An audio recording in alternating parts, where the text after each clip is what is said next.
Baik, Assalamualaikum warahmatullahi wabarakatuh. Perkenalkan kami dari kelompok KCB 12. Di sini kasus kami adalah shocking case of home electronics planet. Dan di sini ada kelompok kami yang pertama ada Ricky NRP 39, Vicky NRP 60, saya Novel NRP 104, dan juga Edward NRP 118.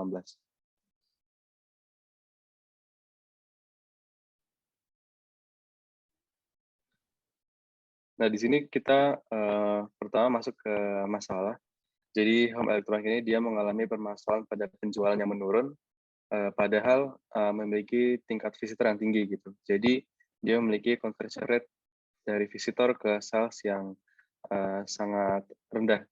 Dan berikut adalah data-data yang dapat membantu proses analisis. Jadi yang pertama ada data akuisisi, di mana di sini jumlah keywords-nya mencapai 10.000, ada cost per click mencapai 1,8 US dollar, ada total visitor mencapai 21,21 juta 700.000 pengunjung. Lalu selanjutnya ada tabel skema visitor yang mengunjungi Home Electronics Planet. Jadi dari total 100 pengunjung, itu 60% pengunjung membuka online store, lalu 30%-nya memasukkan item keranjang, namun hanya 3% yang beli produk. Dan untuk channel bagaimana Home Electronic Planet manage customer, mereka menggunakan channel email subscription seperti itu. Nah, berikut ada rumusan tujuan yang akan diselesaikan, yaitu Home Electronic Planet ingin mengetahui mengapa visitor tidak banyak berubah menjadi sales dan bagaimana cara menanggulanginya. Nah, di bawah sini adalah dictionary. Jadi kosakata yang mungkin tidak umum ya. Pertama ada conversion rate, tapi dalam kasus ini adalah yaitu berkaitan bagaimana konversi dari jumlah visitor ke jumlah sales. Lalu ada keywords. Keywords ini adalah kumpulan kata kunci yang menggambarkan suatu konten secara keseluruhan. Terus ada cost per click.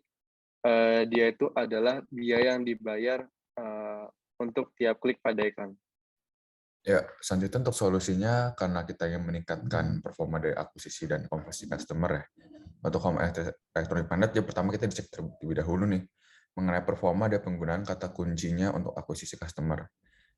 Nah, ternyata ditemukan bahwa terdapat banyak kata kunci yang tidak dibeli, yang dibeli itu tidak mendatangkan kunjungan ke halaman web dan pembelian. Nah, jika dilihat dari sisi kata kunci mendatangkan pembelian sendiri, ditemukan juga banyak customer yang melakukan kunjungan ke web beberapa kali terlebih dahulu sebelum melakukan pembelian. Jadi mungkin kalau lihat dari gambar pertama itu, atasnya bisa, ya ke gambar pertama itu ditunjukkan bahwa ternyata itu terdapat banyak kata kunci yang dibeli, namun hanya beberapa saja yang melakukan visit. Selanjutnya di bawahnya itu kita tidak bisa, untuk mengimplementasikan solusi ini, kita tidak bisa langsung melakukan, oh berarti kata kunci tertentu saja yang mungkin bisa langsung mendatangkan traffic ke dalam website sendiri. Tetapi kita masih melakukan beberapa hal lain. Kita mesti melakukan penelitian yang lebih lanjut lagi karena banyak sekali customer-customer yang melakukan visit ke beberapa kata kunci sehingga mereka baru masuk ke dalam website-nya. Selanjutnya, ya, berdasarkan hasil temuan di atas, untuk ide akuisisi sendiri, selanjutnya bisa lakukan hal berikut, yaitu menemukan kombinasi kata kunci mendatangkan customer, menemukan kata kunci mendatangkan kunjungan namun bukan pembelian, dan kita juga bisa menurunkan jumlah kata kunci yang digunakan sebanyak 15% dan menghasilkan jumlah penjualan yang sama. Sebiang tadi sebelumnya juga jumlah kata kunci yang dipakai itu terdapat hampir 10.000 ya, maka kita bisa menurunkannya sebanyak 15%. Selanjutnya untuk meningkatkan performa konversi. Konversi itu adalah mengubah dari customer yang hanya mengunjungi web saja hingga menjadi seorang yang menjadi pembeli. Kita mencari tahu terlebih dahulu produk apa saja yang dibeli secara bersamaan. Nah, kita menggunakan ini dengan produk affinity diagram. Jadi produk affinity diagram itu fungsinya adalah jika dilihat dari diagram tersebut, kita mengelompokkan antara barang-barang apa saja sih yang dibeli secara bersamaan. Nah, barang-barang yang dibeli secara bersamaan ini jika bisa dilihat kalau di Zoom, bisa dilihat bahwa masih ada boot-boot kecil, ya ada boot-boot besar ya. Itu maksudnya adalah peluang dibelinya itu secara bersamaan itu kalau jika bootnya besar berarti ya semakin besar. Kalau boot kecil mungkin semakin kecil. Nah, bisa mungkin scroll ke bawah lagi. Nah, grup produk yang sudah dibikin tadi pun pada produk affinity diagram itu bisa dihubungkan juga dengan grup konsumennya yang di produk tersebut. Nah, grup konsumen ini bisa dilihat dari mungkin demografik ya, seperti penghasilan, umur, atau pembelian produk, dan juga bisa dilihat dari psikografik ya, ketertarikan mereka. Nah, seperti contoh di bawah tersebut, bisa dilihat bahwa consumer group untuk seorang mungkin bapak keluarga ya, mereka tertarik untuk memberikan personal foto family, di mana jika mereka membeli kamera, mereka tentunya akan membeli memory card-nya juga, mereka dibeli, tripod-nya juga dibeli. Nah, itu ada pengelompokannya, dihubungkan dengan customer group ya. Nah, dengan mengetahui tipe grup konsumen tersebut, kita bisa menawarkan produk yang tepat ke konsumen yang tepat. Contohnya adalah mungkin ada seorang bisa dibilang namanya high tech trainer, jadi itu adalah orang yang sering suka berolahraga dan mungkin umurnya agak lebih tua ya, jadinya umur 30 ke atas. Nah, itu bisa dilihat dari pattern pembeliannya, mungkin dia udah membeli MacBook, membeli laptop, membeli tablet, mungkin selanjutnya dia juga bisa membeli waist trainer, jadinya dia jam untuk olahraga. Nah, selain untuk mengidentifikasi produk tersebut, kita juga bisa menggunakan sebuah yang bisa dibilang itu adalah namanya lookalike modeling. Jadi karena kita sudah mempunyai grup consumer group yang bisa dibangun dari segmentasi oleh kita ini, jadi kita bisa, jika ada pengunjung yang baru, kita bisa memasukkan pengunjung baru ini ke dalam grup-grup konsumen kita sesuai dengan demografik dan psikografiknya sendiri. Nah, berdasarkan hasil temuan di atas, untuk indeks konversi selanjutnya bisa dilakukan hal berikut: dikumpulkan produk-produk yang sering dibeli secara bersama ke dalam satu grup, cocokkan grup produk tersebut kepada grup konsumen, dan selanjutnya rekomendasikan produk-produk sesuai dengan ketertarikan grup konsumen. Lalu untuk pengunjung yang baru kita bisa menggunakan lookalike modeling. Di bawahnya itu ada contoh-contoh istilah-istilah yang terumum ya. Di sini ada implementasi. Nah, karena kita sudah menggunakan Teradata database sebagai data warehouse perusahaan, nah direkomendasikan untuk menggunakan unified data architecture untuk mendapatkan insight yang lebih fleksibel dan mendalam. Nah, di dalamnya ada komponen-komponennya. Komponen pertama yaitu adalah data platform untuk mendapatkan berbagai macam data. Nah, untuk saat ini kita fokus untuk mendapatkan data web, namun kita memerlukan informasi media sosial seperti tweets dan lain-lainnya. Nah, direkomendasikan juga untuk menggunakan Hadoop dan Hortonworks. Selanjutnya, kita menggunakan konektor antara data warehouse dan data platform. Nah, di sini direkomendasikan untuk menggunakan teknologi bernama Celebrus untuk mendapat data web yang granular, termasuk semua kebiasaan dari tiap pengunjung online seperti clicks, search, browse, basket ads, dan bahkan mouse over, serta perangkat yang digunakan. Nah, data ini dapat disimpan secara fleksibel di Hadoop atau langsung menuju warehouse. Nah, Hadoop dapat melakukan beberapa pemeriksaan sekaligus, tapi kita perlu discovery platform untuk analisis lebih lanjutnya. Nah, direkomendasikan untuk menggunakan Teradata Aster yang memiliki library untuk analisis yang dibutuhkan. Teknologi ini dapat berjalan secara paralel sehingga pemeriksaan sangat cepat dalam menggunakan SQL MapReduce.